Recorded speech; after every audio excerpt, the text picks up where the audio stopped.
Hello, everyone. Welcome to Court with Krissy. Pro Se is here for his prelim, and his appearance, it's pretty special. Guessing he was out of gold bars because he had to cut a counterfeit check. Also, this is the first time I've ever seen a judge confiscate all the cell phones in the courtroom. Like an hype, Court with Krissy is now in session. Case number 250326 FY, People State of Michigan versus Glenn Michael Prentice Sr. Appearance in the record. Good afternoon, Andrew Allen, people. Mr. Prentice, please stand up and address the court with your name. Glenn Michael on behalf of the state of Glenn Michael Prentice Sr. All right, we're here for an exam. How do we proceed? People are ready to proceed. All right, any preliminary matters? A few different things. Number one, I would ask for a mutual sequestration order. I have my officer Farr seated with me and my first witness. They want to be behind me. My second witness is seated out in the hall. But I would note for the record that the defendant has a number of folks here with you today. I don't know if they are potential witnesses at all to this case. That's fine. I'm gonna ask him to leave the courtroom. I don't know Mr. Prentice. I don't know how, if it goes to circuit court, how this case will play out. If you all stay here in your testimony, you cannot testify at circuit court if he needs you at circuit court. He doesn't have an attorney. I don't know how this is gonna turn out, but even if he gets an attorney in circuit court, if your name is on this record in your testimony, it will be shared with that judge and you can't testify. So I would ask everyone to leave. And then Mr. Prentice, if you need somebody from the hallway and you're gonna call witnesses, then you can bring them in, because I just don't know how you're gonna proceed with this case. All right, so everyone can leave so we can start the exam. Not sure that I comprehend what you're explaining. If we stay here, we cannot do what? So if you stay here in your testimony, it goes to circuit court, you cannot take the stand if he goes to trial. So I don't know who y'all are. He's not an attorney. I don't have a witness list. I don't have anything. So I'm trying to protect him if he wants to go to trial to the next level, because I'm gonna give all your names to the circuit court judge. It's gonna be in this record. And if Mr. Valancourt, him go to trial, and you try to take the stand, for example, your name is Stan Smith, Mr. Valancourt will be like, nope, Stan Smith heard testimony at the exam, so he's barred from testifying. And that could prejudice him at trial. So I'm saying it's best if you all leave, because just in case if he needs you at circuit court, he won't be barred from testifying. Get what I'm saying? So I don't know where a court officer is, but I'm gonna ask everyone to leave. Because like I said, I don't know what he's gonna do at the circuit court level. He doesn't have an attorney. And I'm not cutting corners for him. So if we stay, we can't be part of his. At circuit court, correct, yes. Is there a testimony? Rights of some sort? You said what? Is that a restriction of some sort of a right or something, I would think? No, that's just the testimony. You cannot hear testimony of other witnesses and then testify afterwards. No, witnesses are sequestered for a reason.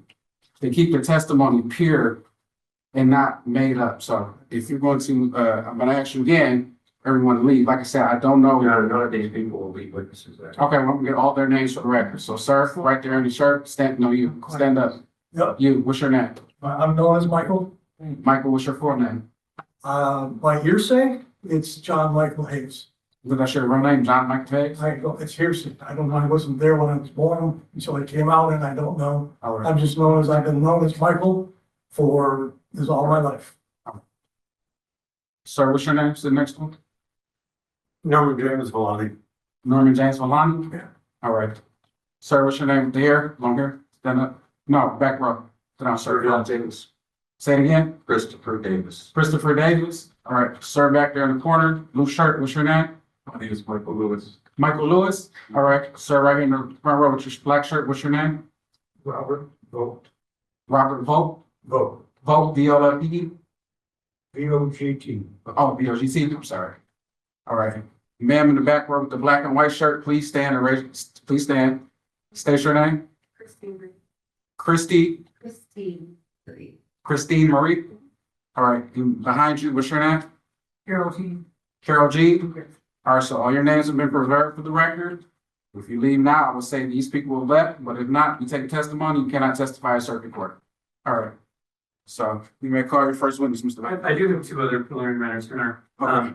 First, I did notice when I walked in, I believe that several members of the audience had cell phones and or recording devices. I would just ask that under the court rule, the court instructs all members of the audience to keep their phones away and off, and that no recording is permitted of this board without prior permission from. Right, there's no recording. If you record, you'll be asked to leave the courthouse. It's that simple. We'll ask you to leave. If you don't leave, then the officers will remove you by any means necessary. Next.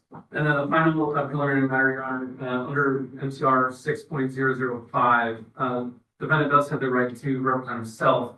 However, I would ask that you do make a record of his choice to do so, understanding the consequences of representing himself moving forward, and touching on People versus Anderson, which to report me the site I can pull it up, but just to understand the full scope of representing himself and his waiver of having an attorney represent him today.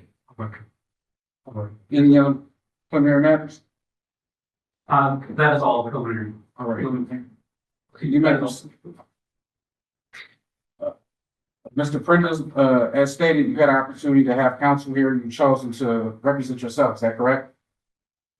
Yes, I'm here at the after state to represent the state. All right. And understand that you're swimming by yourself. I'm not going to sit up here and say, you need to do this, you need to do that, you chose to represent yourself. So you have to do it to the best of your ability. Understand? Actually, Your Honor, I don't understand any of the nature of the cause. Well, please stand when you're addressing the court. I do not understand the nature and cause of that. So as far as that we've been through so far, there's been no pleading on my behalf or the state. There's numerous questions. As I understand it. Okay. Hold on, excuse me. I just said, okay. Okay, thank you. This is an exam hearing for me, allowing me to examine all the facts that have been brought against the estate. Am I correct on that? It's a prior examination where the prosecutor has to put on proof that a probable cause standard that this felony crime charged against you was committed in this city of Pontiac and that you were the person that committed. So they're putting on evidence. I'll make a determination, whether or not this case moves on to circuit court. And do I have the opportunity to ask also? You know. Keep in mind. That's what I'm saying. You do. You have the opportunity, but Thank you. I'm going to direct it. You got to ask open-ended, questions. Sounds good. Thanks. Are you making some? One more, just so the record is clear, so the defendant is aware, the charges today are against Glenn Michael Prentice in his personal capacity. This is not a civil case. It's a criminal matter. There are no charges against any state. So I just want to make that clear for the record and for the defendants that we there. All right. It's understood. You may proceed. People call Craig Jones. Right. Do you swear or affirm subject to the things given as a perjury testimony given this court be the truth, the whole truth, and nothing but the truth? I do. All right. You may proceed. Good afternoon. Could you please state your name and spell for the record? My name is Craig Jones, CraigJones. And where are you employed? The Oakland County Register of Deeds Office. And how long have you been employed there? Just over 4 years. And what's your job title? I'm the Chief Deputy Register of Deeds And where is your office located? in the Register of Deeds office at 1200 North Telegraph in the courthouse. And that's in Pontiac, Michigan. Yes, sir. And when some sort of housing dispute or redemption matter related to a foreclosure of a home arises, can the Register of Deeds office act as some form of a liaison between those two parties in certain circumstances? We can accept funds for deposit for redemption process. And is that how does that process typically play out? What does that look like? We would receive the funds along with redemption memo or affidavit stating the amount that it should be, and then we deposit it with the treasurer's office. And are you, at least on a surface level, familiar with a foreclosure that occurred or that was occurring involving a property located at 6183 East Holly Road in Holly, Michigan? I'm aware that, yes, that was going on. And did your office become involved in that foreclosure redemption process? Documentation was sent to us and we received it. I'd like to direct your attention to October 28th, 2024. Do you recall that date? Yes, Were you working on that date? yes.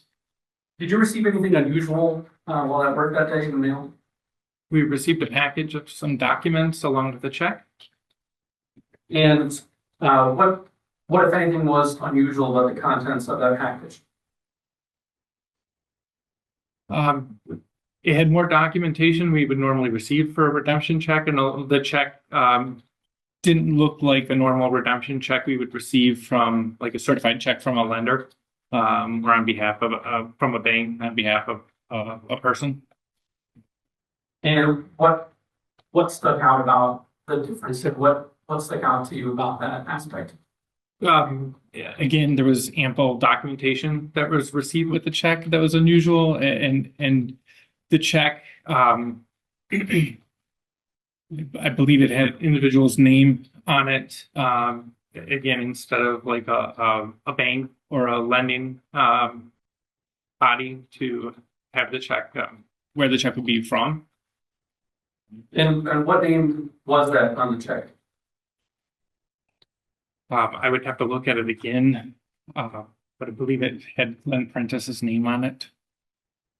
And do you recall who sent, who was labeled on the envelope at the center of that package to your office? Well, it came from Glenn Prentice to us. It was a certified mail envelope. And have you seen an individual by the name of Glenn Prentice before? Yes, sir. Would you recognize him? Yes. Do you see him here in the courtroom? Yes. Could you point to him and describe what he's wearing for the record?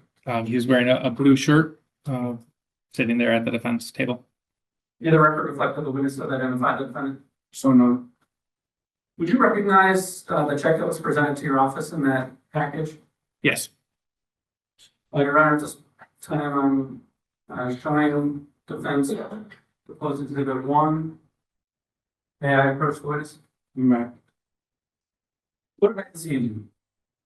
A copy of the check that we received. Is that a fair and accurate copy of the check that you received in October of 2024 from the defendant? Yes, sir. Does it appear to have been altered or tampered with from the state it was in when you received it? No. Your Honor, at this point, I would move to admit and publish proposed exhibit 1. all right, Mr. Prentice, Mr. Valencourt just showed you a picture of a check. Do you recognize that check? I recognize a negotiable instrument, Your Honor. Check, negotiable instrument, all the same. Did you recognize that? I recognize a negotiable instrument. All right, and, are you objecting to it being admitted into evidence? I object that it's being referenced as a check.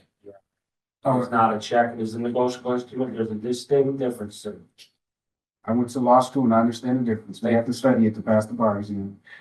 People's Exhibit 1 admitted. Thank you. Was anyone from your office able to cash or deposit that check? No, we called the sheriff's department when we saw it because we had some questions about it. So you were suspicious immediately upon seeing that? Yes, sir. Okay. And did you ever speak to the defendant himself about this check? I believe we had phone conversation shortly after that. Did he identify himself on that phone call? I believe so. And did he admit that the check could not be run for deposit? I believe Mr. Prentice made statements that it wasn't to be deposited. That was for negotiation purposes. And did the package that you received contain more than just a check? And did you receive other documents besides just what I'm giving you today? Yes. And did any of the contents of those documents lead you to believe that you should have been able to deposit that check? Yes, although I'd have to look at the documents again to be familiar with them.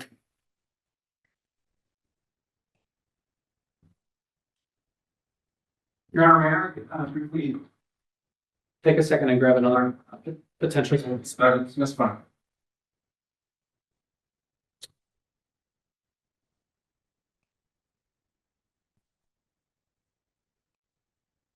Would you recognize a copy of a letter that you received as a part of that package? Yes. Showing defendant proposed exhibit C.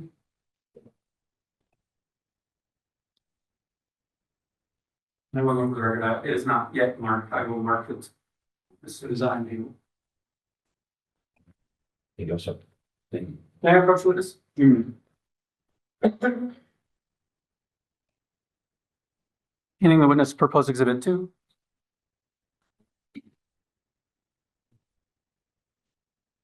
What did I just need to do? A copy of the letter that was received with the check and the package that we received.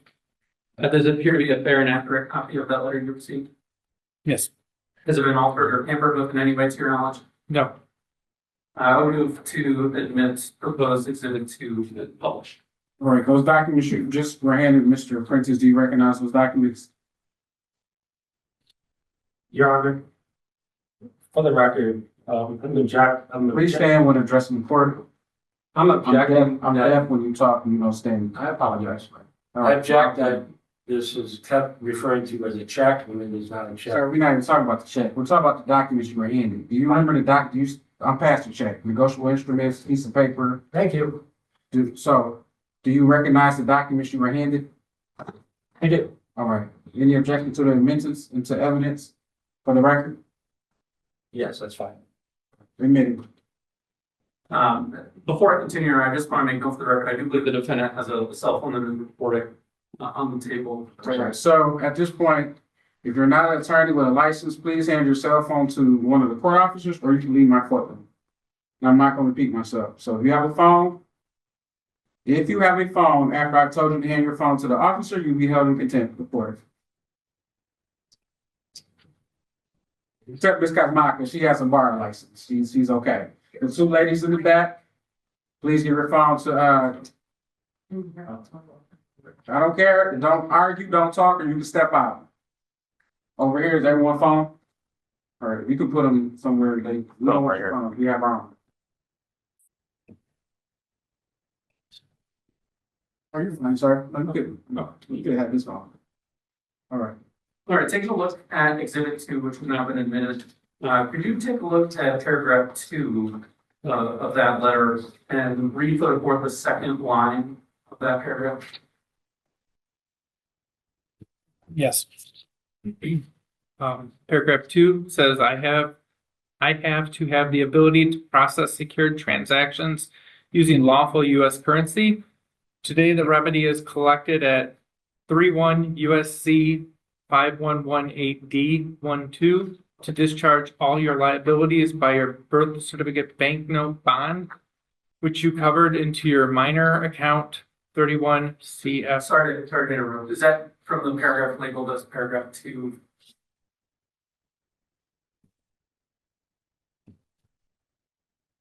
Are there numbered? Yes, that is number 2. May I approach them? You may. I'm sure I didn't read it wrong.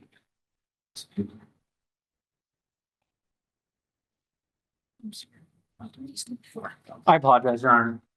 I'm reading the incorrect paragraph. Could you please take a look at paragraph number 4 and read the second line of that section? The second line? Or the second sentence. Yes.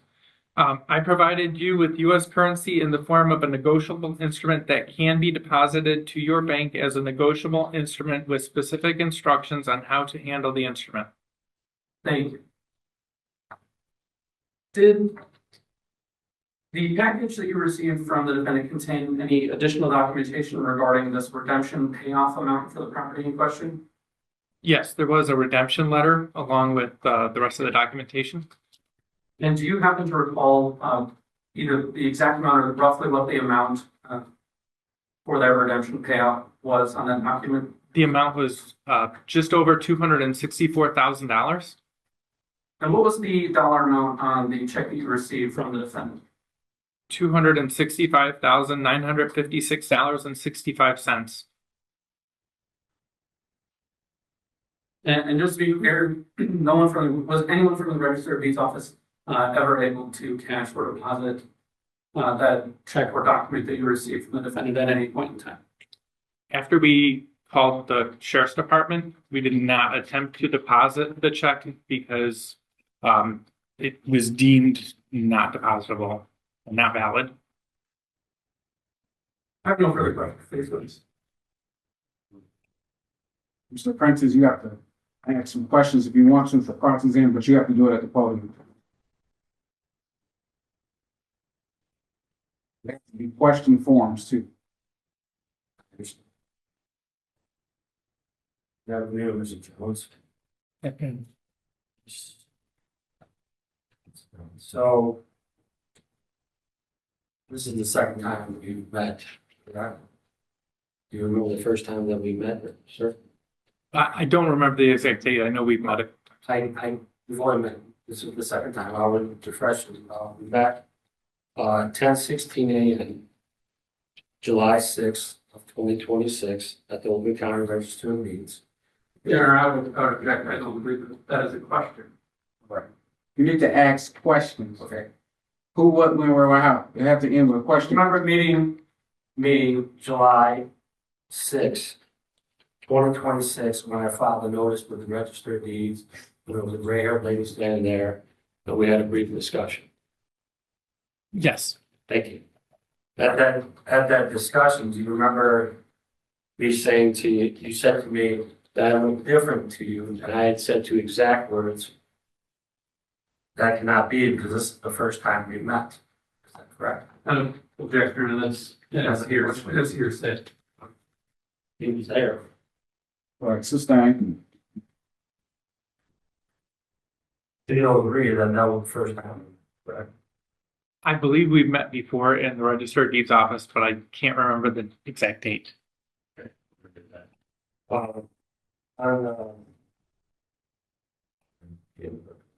Very.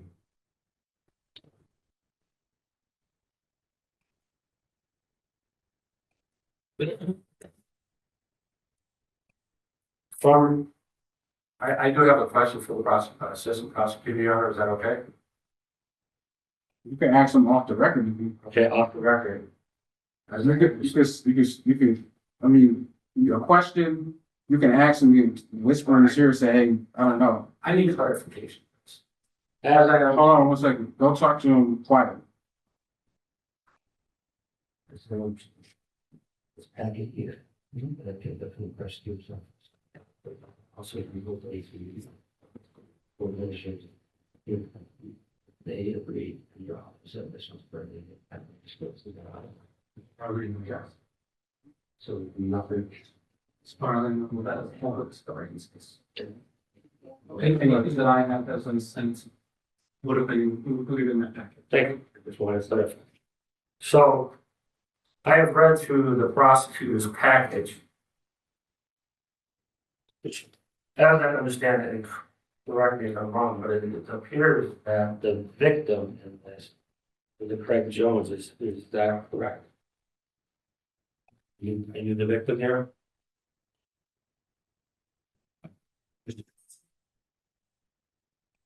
As I read here, if I've not made a mistake, there has to be a victim, and it appears that the victim here.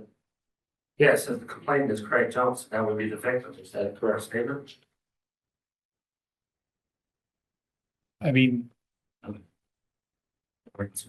So, then Your Honor, I would ask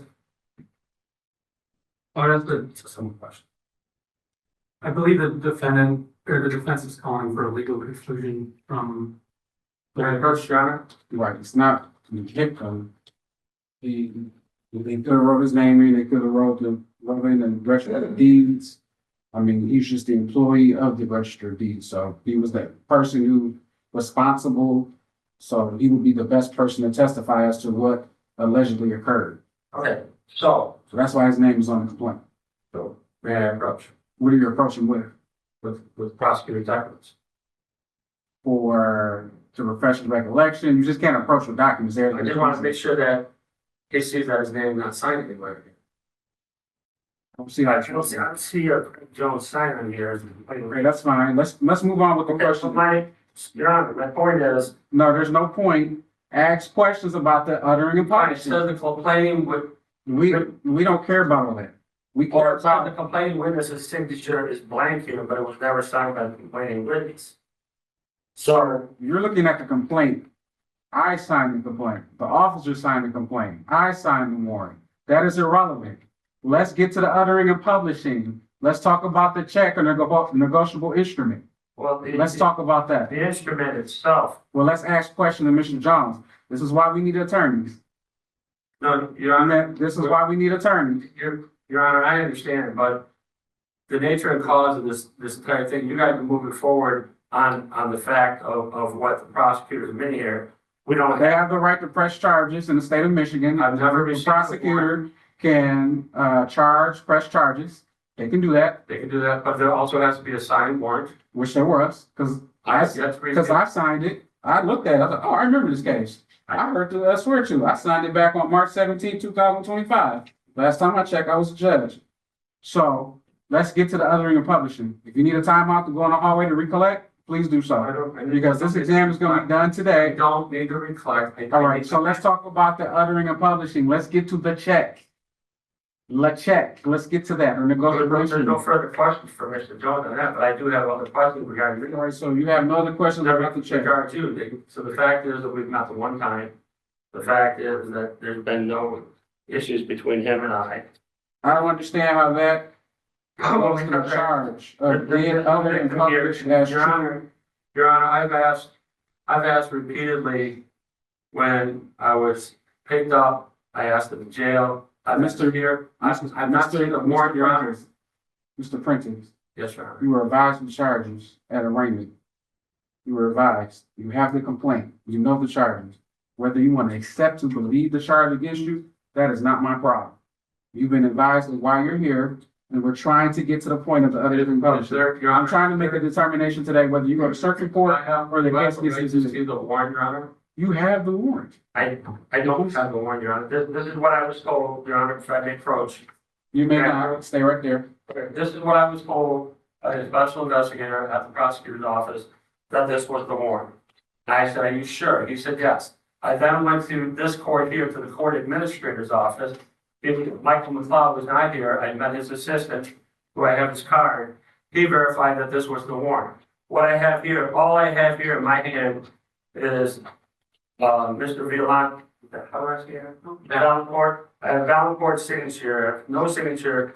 I have no judge's signature or anything. I have nothing here. This is the complaint. But this was given to me, Your Honor. This was, okay, well, this was in my file, and I authorized this complaint and warrant on March 17th of 2025. And we also have the recording if necessary. So let's get to the uttering and publishing, or I might have to ask you to take a seat. I am done with Mr. Jones. All right. Any redirect? No redirect. All right, Mr. Jones, you may step down.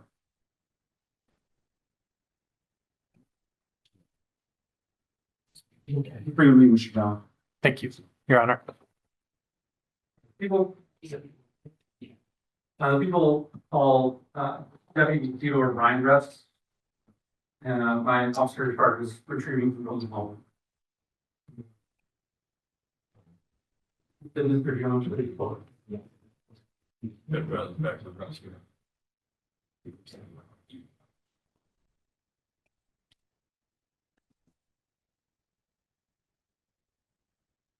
Please raise your right hand. You swear or affirm subject to the pain and of perjury, testimony you swear to be the truth, the whole truth, and nothing but the truth. Yes, Your All Honor. right, maybe sleep. Good afternoon. Could you please state your name and spell for the record? Yep, first name is Theodore, last name is Reindress, RHYNDRESS, And where are you employed? with the Oakland County Sheriff's Office. How long have you been employed? Roughly 23 and a half years. I'd like to direct your attention to October 28th, 2024, at about 3:30 p.m. Do you recall that date and time? I do, Were you working on that date and time? I was, And on that date, did you respond to a call from the Oakland County Register of Deeds office? I did, And was that in Pontiac, Michigan? it is.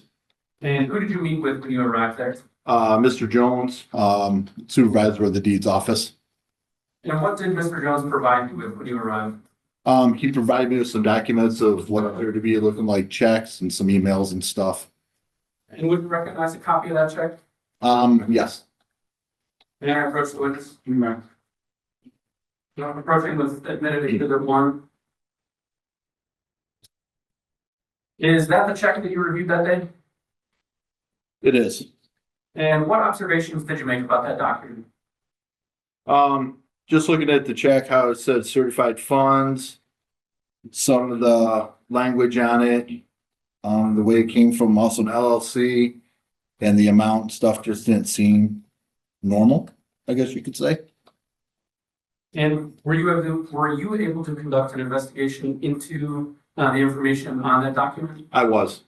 And what did you learn about the numbers and figures that were on that document? The document, the check, actually in the thin blue lines or the lines there, using a loop, which is a magnifying glass that actually lets you read what's in the lines in the checks.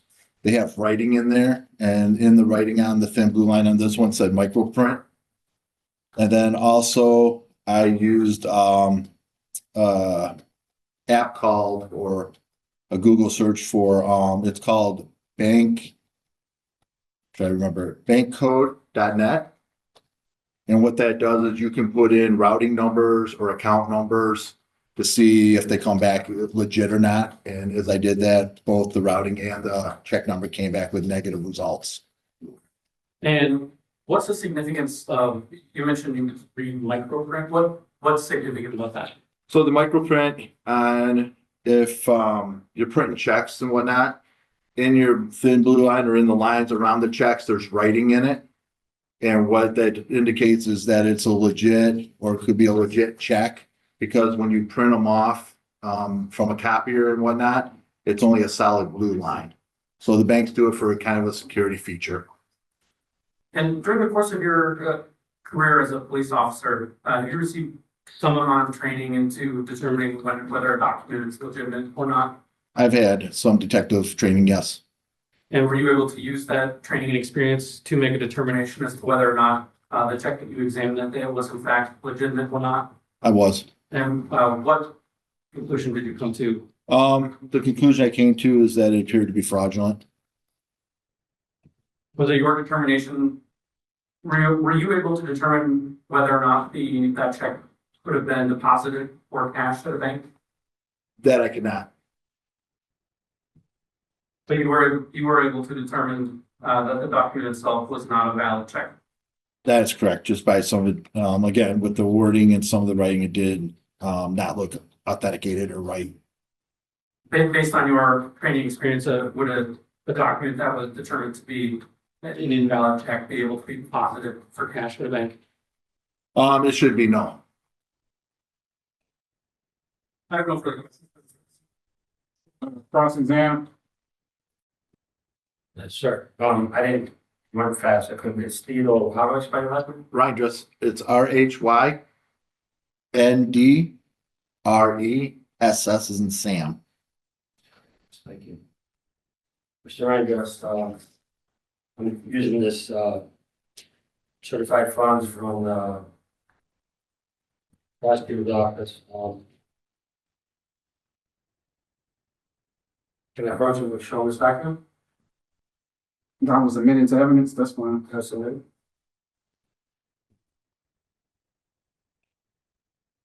Looks like you have a copy there. All right, go back to the podium and answer questions you need to answer.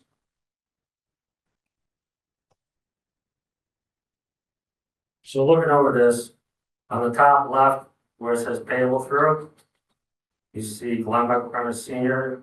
What does it say below that? It says done in good faith and honor.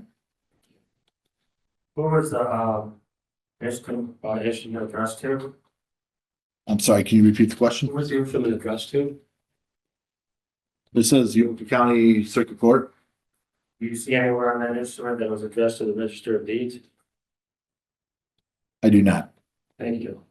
You also noticed that there was writing underneath that, or a memorandum explaining the nature of the instrument and what it lays forth and its purpose per federal law. Are you referring to the reference? It says underneath there, it says memorandum, this note must be processed, deposited as an emotional instrument. Do you see that? Yes.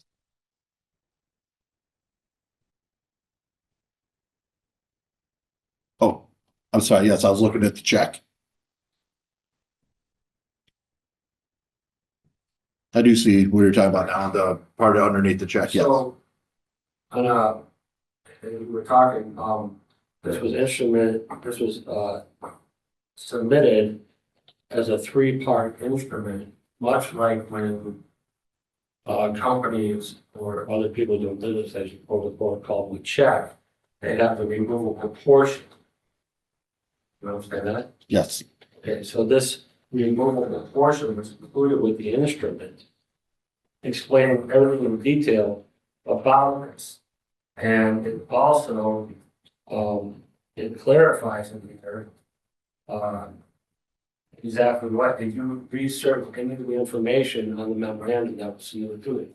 Or were you particularly just looking over the top portion was 265,956.65 is the amount? Did you actually research every statute, code, and law in this memorandum? That I did not know. You did not do I didn't look at every statute code that. So you, down in the memorandum, no. without doing due diligence on the memorandum portion of the instrument that was attached, you concluded that this was fraudulent or bogus, quote unquote, check, as you said. That is correct. So you did not do the proper due diligence. Again, looking over the check and then with what I had and what I was going with, I looked at the check. That's what my focus was on. Right, certainly, I understand what I'm saying, but as I said earlier, when you have a three-part, and we can use the term here since Judge Bowie is our second, he understands the negotiable instrument check, even though they're not reversed. Interchangeable, under any three-part instrument or check that is submitted, the memorandum is the portion for the records. And so the memorandum portion explained the nature and purpose of this negotiable instrument. It did not.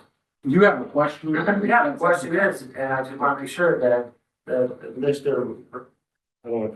Theodore, Officer Theodore, I just want to make sure, clear for the record, you did not take the time to understand, read, or process the memorandum that orchestrated this instrument. That is correct? That is correct. I did not look at all the statutes. All right, you redirect? No regret.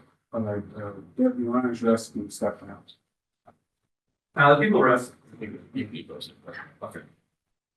Okay, so Any witnesses on behalf of Mr. Prentice? I'm sorry, Your Honor, sorry. Any witnesses on your behalf for this exam? I have, actually, I would like to, I have questions for the assistant prosecutor on what was given to me. And I also have questions, I have a question for this court.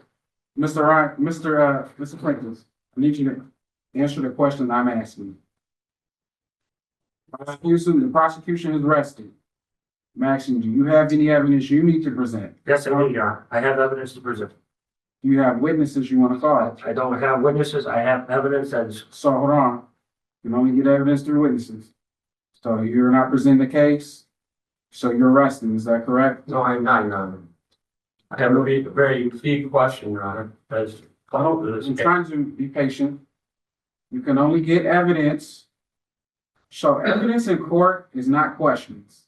It's the answers from the witnesses and the exhibits. The questions that attorneys ask are not evidence. We instruct jurors on that. Do you have witnesses you can ask questions to get answers, which is evidence? The No. only witness that I need, who's not here that I know of, is Court Administrator Michael McLeod. Well, Because I filed, so you don't have any witnesses. He wasn't subpoenaed. So I guess you're I did not resting. subpoena, Your Honor. The fact is that there was a motion filed with this court October 20th of 2025 that was not put on the register of actions. It was served, certified mail and received. It was conveniently left off the docket. And what I'd asked for is that we revoke and revest the securities of this matter, because this is a security trust matter. And it was avoided. But also the prosecutor's office received this very motion and nobody responded and nobody set up. And on the register of actions, it also included a call asking for a hearing date on this, and it was not provided. So evidence was hidden, which is exculpatory. And that's it. And I have more stuff to cover. But I'm asking you, do you have witnesses to call? The I answer is have no. witnesses, I have evidence to submit. All right, so, well, you're done. Motion Done. line though. Yeah. Well, That's what you said. you're actually finding that their burden of proof in this matter. We have met the elements of the offense uttering public, as the violence matter over to the circuit court.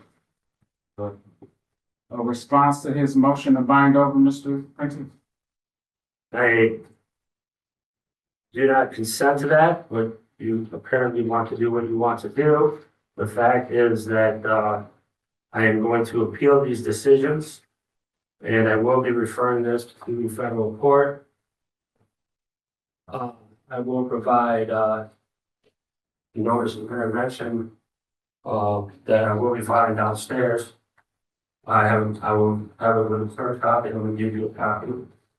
And I will file a copy with the clerk when I leave here. But So as to his, motion to bind over, response to that motion to bind over? because I object. I do not consent. Uh, I have not seen evidence, Your Honor. I have not seen no signed warrant. I'm not seeing a sworn statement. Mr. Prentice, I feel like if we show you a signed warrant, you're still not gonna go do the same warrant, so. Is there anything else you need to say before I make my decision?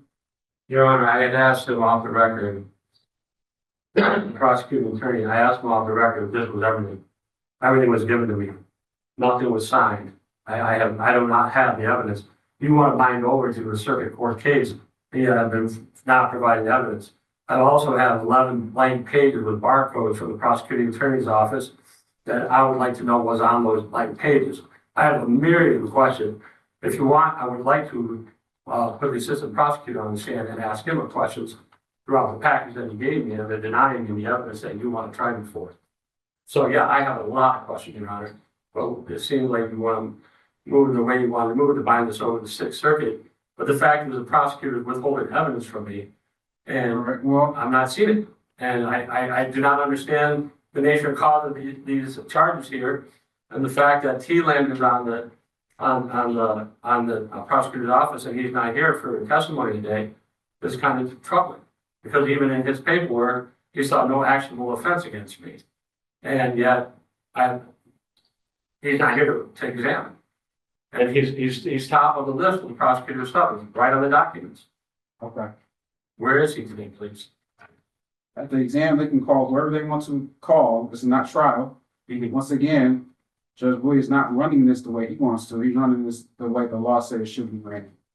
So at the exam, if the prosecutor feels like they can get a case bound over on one witness, they can do so. At trial, you have different rights. So, anything else? Two things. I would just note one for the record, the secretary is here in attendance, sitting at the table with me where he's been the whole day. And then two, just, I know that we took names orally at the beginning of, today's proceeding. Could I make a request of the court that we check driver's licenses or IDs or just confirm, first and last names? I do believe that there was a number of first and middle names given. And I just want to make sure that we're clear so we don't have. And so there's no issues, that's our request. And Your Honor, may I request that the 11 blank pages that, So, no, listen now, no. you're done? We, if there's any issues, we do have video camera that you want to pull and review. I guess we'll figure out the proper procedures for that. If you need to identify people who think they want to testify at trial, you're better off if you get a fake name, at least cover your face up, because high definition cameras will catch your face, so. Just let us know. The defendant has been charged with the crime of underwriting publishing. To prove this charge, the prosecutor must prove each of the following elements beyond a reasonable doubt: that the document in question in this case was false, altered, forged, or counterfeited in the state prosecution's claim. I think here we have a check or negotiable instrument in Mr. Prentice's mind that was either forged or counterfeited. We did have testimony from Deputy Theodore Reinsdress that there was a call for his services at the Oakland County Register of Deeds, which is located in the city of Pontiac, that he recognized he was given a check. People's Exhibit 1 was that check. He conducted an investigation on that check. He found that the routing number and account number were fake. They were not legit, off of bankcode.net. He's done that in his experience, his training experience, and as a officer in conducting investigations on fraudulent checks. It came back that the check was fraudulent and that the amount of that check was $265,956.65. That was presented to the Oakland County Circuit Court or the Register of Deeds. This was a real estate transaction.